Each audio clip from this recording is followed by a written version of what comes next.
Hi, everybody. Welcome to another edition of Muskogee Rougher Football here on TV 15. Bill Huddleston along with the coach of the Roughers, Rafe Watkins. We talked last week, Coach. It was playing for keeps, and the Roughers came and played for keeps. Not only did you get the first win of the season, but the most important thing was the district win. That's right. 1-0 on the real season, as we had talked about, and it's certainly better sitting here right now than it has been the previous 3 weeks. But the kids played extremely hard. We didn't always play our very best. We've got a lot of things to clean up on and get better at to be a great football team.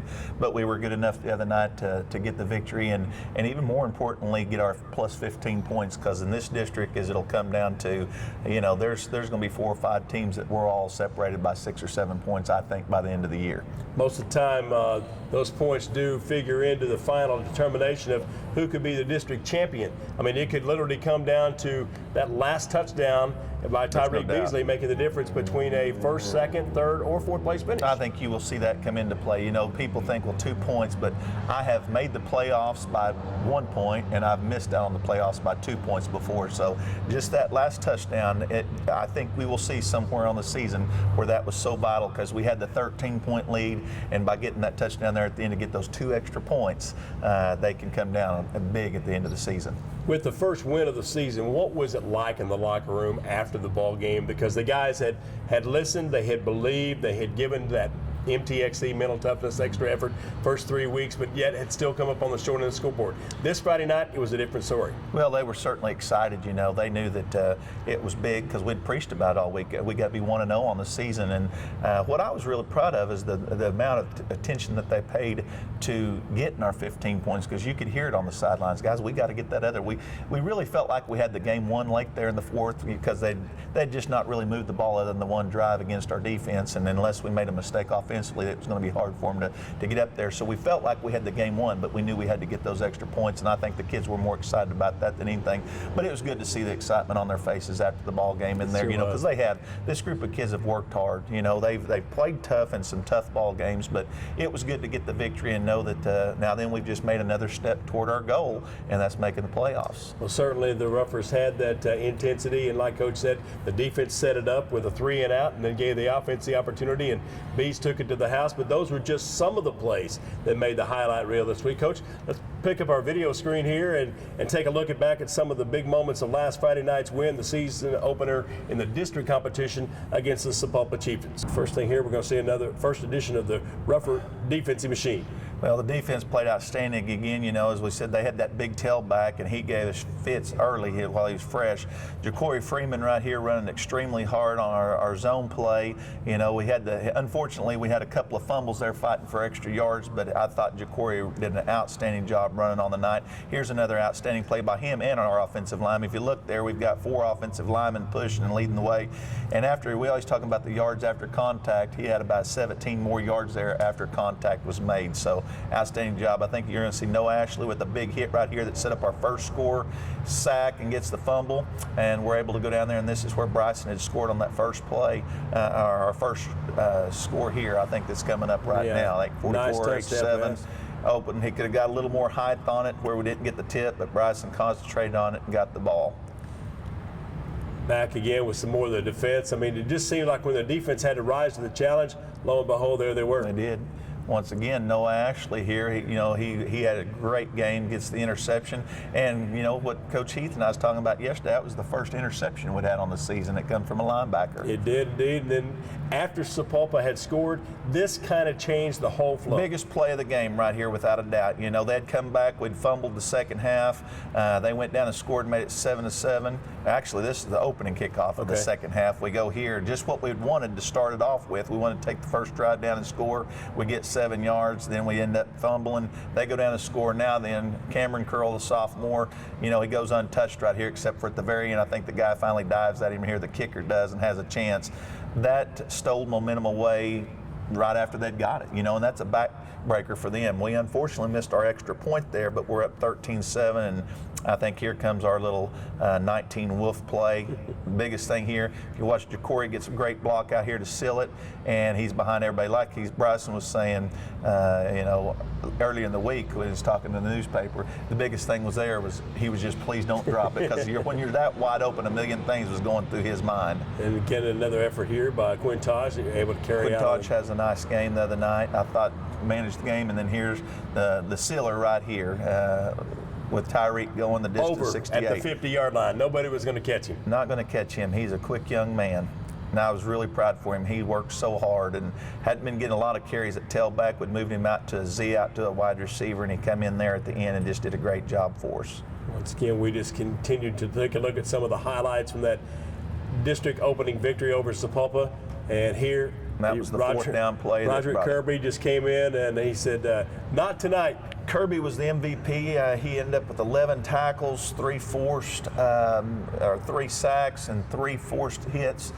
Just had a tremendous game, and that's what we need, because on Wednesday we didn't know if he was going to be able to play. It rolled his ankle out there, and talking about the mental toughness, I was glad to see him overcome that, because it was one of those situations where he was hobbling around pretty good, and he come back out there and had the game of his life on Friday night, and I was very proud of Kirby for that.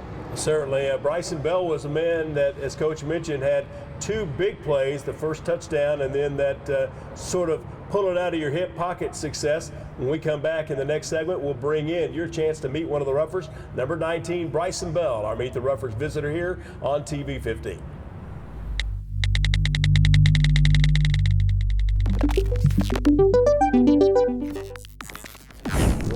Welcome back on this segment of TV 15 Muskogee Rougher Football. Bill Huddleston along with the coach of the Roughers, Rafe Watkins. And coach, this young man sitting between us, Bryson Bell, is making a difference in the success each and every Friday night. Well, Bryson's an outstanding leader for us, outstanding football player, plays both sides, plays some special teams, and just had a wonderful game the other night against Sapulpa, and very proud of him. Certainly makes an impact, as coach says, on both sides of the football. Bryson, you get practice hard on Mondays with defense, hard on Tuesday with offense, and then you get it a third time every Wednesday. You got a favorite which side of the football you like to play? It's hard to pick for me. I just like to play. Indeed it is, and certainly it makes a big difference whether he's playing offense or defense. Tell me about your responsibilities on the defensive side. I play monster force. I'm sometimes a cover man and sometimes a flat defender. And the difference between that is determined by what? Whatever the call is, defense. Whatever the call is, whether it's A or B or C, we won't give away those signals, will we, Coach? No, but he does a great job of whatever it is that he has doing on either side of the ball. Now, what about over on the offensive side of things? I mean, tell me about how you're able to get free, and like Coach said, you had a good game against Sapulpa, 2 touchdowns. I don't know that I've seen you get as high off the ground as I did on that very first touchdown pass. We ran a 844 H7 was our touchdown, the first one that you caught. Yeah, and Quintage put it over the defenders, and I just happened to catch it. Just happened to catch it. I mean, it was right through the middle of 2 or 3 defenders, and the excitement on your face was visible as you got about 8 feet off the ground when he jumped up in there. Coach, I don't know if there's been a more excited receiver than what we saw in Bryson last Friday night. Well, and that play was outstanding for us to get us off to the good start, but then he caught another pass a little bit later on. It was a big first down for us on 3rd and long, and then of course he had the trick play, our 19 wolf play that we've been working on since the start of the season, and just finally got, you got those things that's just in the right spot, and we'd set it up earlier in the game in the second quarter, run a 19 sweep into the boundary, and it just set up perfect, and as their safety kept going, you could tell that it was going to be, it was just a matter if Tavian could get him a pass, and he caught it, because there was no doubt that he was going to be open. Well, that highlight certainly was one of our big moments of this week's game. Now, what were you thinking as the pass came from Tavian? Because you were so far behind the other defender. What was going through your mind? I was just hoping, please don't drop this, please don't drop this. I was so open. He not only was he open, but he locked onto it and he took it to the house. Now, a lot of people recognize the name Bell, and we've talked to you about that, how much that's kind of inspired you to be a better football player each and every day. Yes, I just want to be good. I'm not really worried about what he used to do. Of course, we're speaking about Glenn Bell, who was a running back on the state championship team back in 1986. Coach, I know you like to spend time in the outdoors, fishing, doing a little hunting.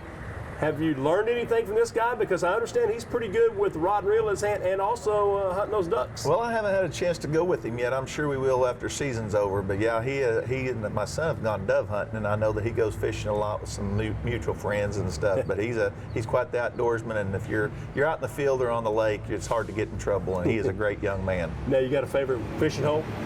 I can't give him a whole away. Can't give it away, just like he's not going to give away the secrets of the Rougher success here in 2014. Bryson Bell wears number 19 each and every week. Look for him to continue to make good plays, big plays, successful plays on both sides of the football. He's our guest in this week's Meet the Roughers. When we come back, Coach and I will talk about this week's game against the Wildcats of Ponca City.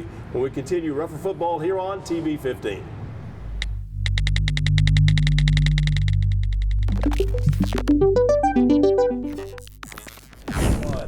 Nice to see Bryson so confident, Coach. I'm not sure, though, he would be willing to share with you where he's going to go fishing on Saturday. No, it doesn't sound like it. He won't give up his hole there. He may have told you if I hadn't have been around. Yeah, well, maybe so. But one of the things we do want to tell you about is this week's road game. The Roughers make a long road trip to Ponca City against a football program that is dramatically improved. Oh, they have, and especially on the defensive side. We've played them when I was over at Guthrie the previous 4 years and had beat them anywhere from 65-14 to, I think last year we beat them 62-6. And, this year Guthrie played them in week 2 and beat them 24-7. And the biggest thing I notice about Ponca City this year is they're playing very good defense. I mean, nowhere close to the teams that I've seen in the past. Coach Allen's done a good job. This is his 3rd year there. They've made a conscious effort to play good defense. Offensively, they're still getting their identity. They've got a very good wide receiver and quarterback, and that's what's going to be their bread and butter for them offensively.